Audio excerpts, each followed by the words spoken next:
Let's see this question. इस question में क्या है, calculate the volume in centimetre cube. Centimetre cube मतलब एमएल में भी आप निकाल सकते हो, एमएल भी लिख सकते हो इसकी जगह। तो calculate the volume in centimetre cube of 0.8 molar NaOH solution. अपने को NaOH सॉल्यूशन का वॉल्यूम निकालना है। That should be added to a 250 ml aqueous solution containing 3.48 ml concentrated sulfuric acid, sorry, phosphoric acid in order to prepare pH 7.4 buffer. मुझे pH बनाना कितना, pH buffer का कितना बनाना है, 7.4 का बफर बनाना है। आंसर विथ सी 3 सिग्निफिकेंट फिगर्स, 3 डिजिट तक अपने को एक तरह से आंसर देना है। तो चलो देखते हैं। अब यहां पे क्या है, calculate the volume of 0.80 molar NaOH solution. Upon titrate किसके साथ कर रहे हैं, मतलब रिएक्ट किसके साथ करा रहे हैं, कॉन्सेंट्रेटेड फॉस्फोरिक एसिड। तो फॉस्फोरिक एसिड क्या होता है, H3PO4। H3PO4 है, ये ट्राइप्रोटिक एसिड है, और इसके तीनों की वैल्यू दे रखी है पीके की, एक तो K1, एक K2 और एक K3।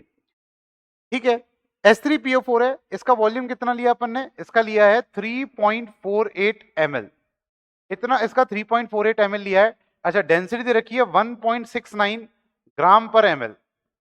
ठीक है, समझ में आ गया। अच्छा, प्योरिटी दे रखी है 85% बाय मास। तो चलो देखते हैं। तो एक काम करते हैं, पहले तो अपन निकाल लेते हैं वेट ऑफ H3PO4 सॉल्यूशन। तो ये कितना आएगा, 3.48 में कितना आएगा, 3.48 इंटू 1.69। ठीक है, तो 1.69 ये कितना में आ जाएगा, ग्राम में।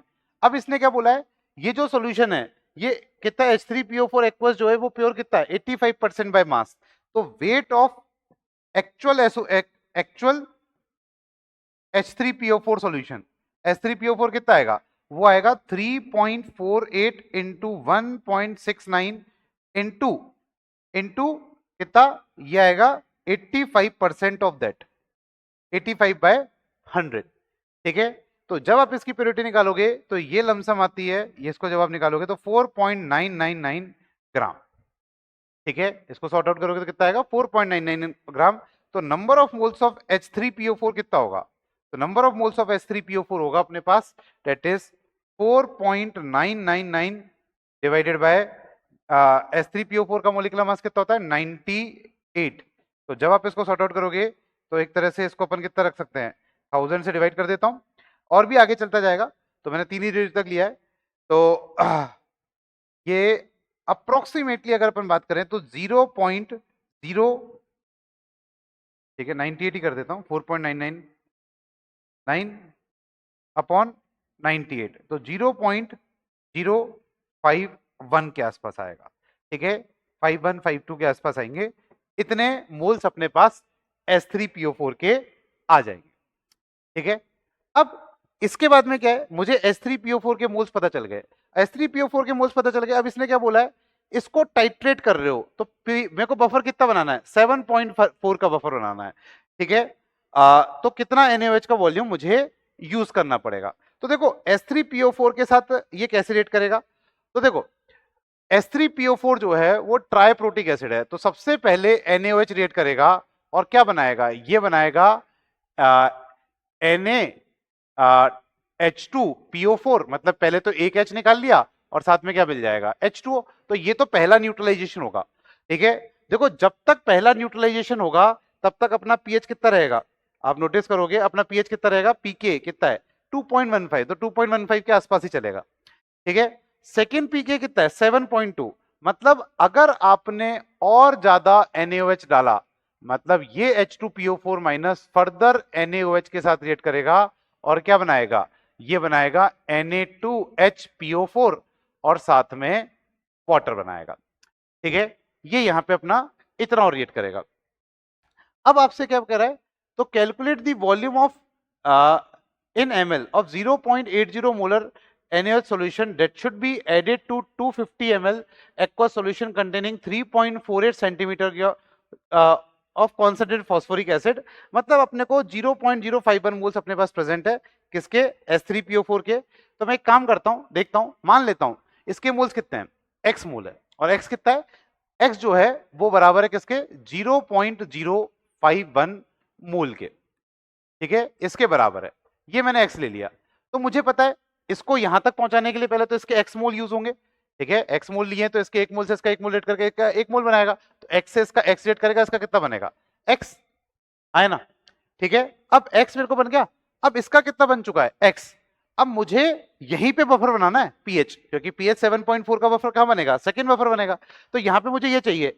तो मैं मान लेता हूं कि अब NaOH के x तो इसके बन गए, अब NaOH के फर्दर मैं मान लेता हूं y मोल्स और यूज होंगे, तो जब y मोल्स यूज होंगे तो ये क्या होगा x माइनस वाई, और इसका कितना बनेगा y, है ना। और ऐसा क्यों हुआ, ऐसा इसलिए हुआ, मुझे पता चल रहा है क्योंकि सेकंड जो मेरे को बफर बनाना है 7.4 वो किसके बराबर है, वो किसके आसपास है 7.2 के आसपास है, तो 7.2 के आसपास है, इसका मतलब मुझे यही रिएक्शन चाहिए, मतलब सेकंड वाले उस पर ही चाहिए। ठीक है, सेकंड वाली इक्वेशन तक ही पहुंचना है।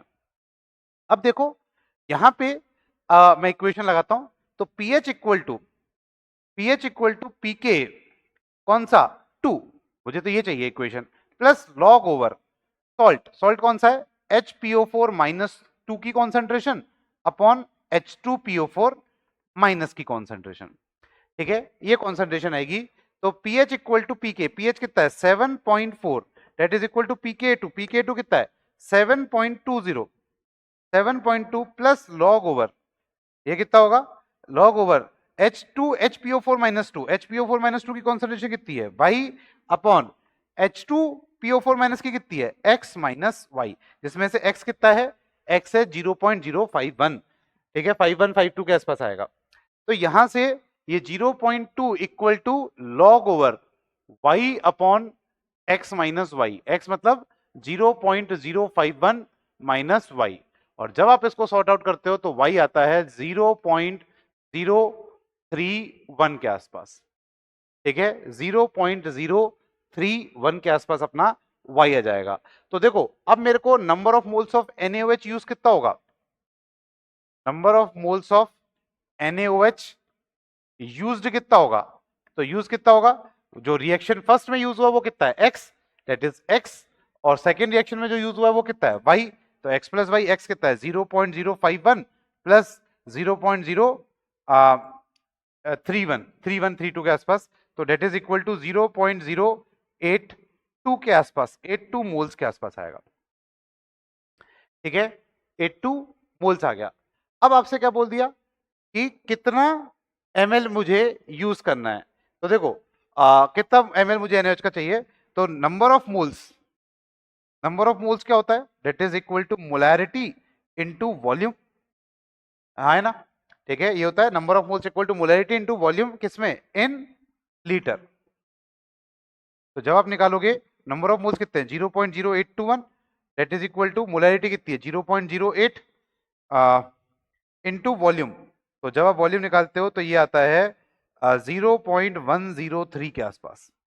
ठीक है, लीटर में, तो अगर मैं इसको सेंटीमीटर अगर मैं इसको ml में कन्वर्ट करता हूं तो वॉल्यूम कितना आएगा 103 ml, और यही आपका क्या है आंसर। ठीक है, जब इसको सॉर्ट आउट करोगे तो वॉल्यूम कितना आ जाएगा 103 ml के आसपास।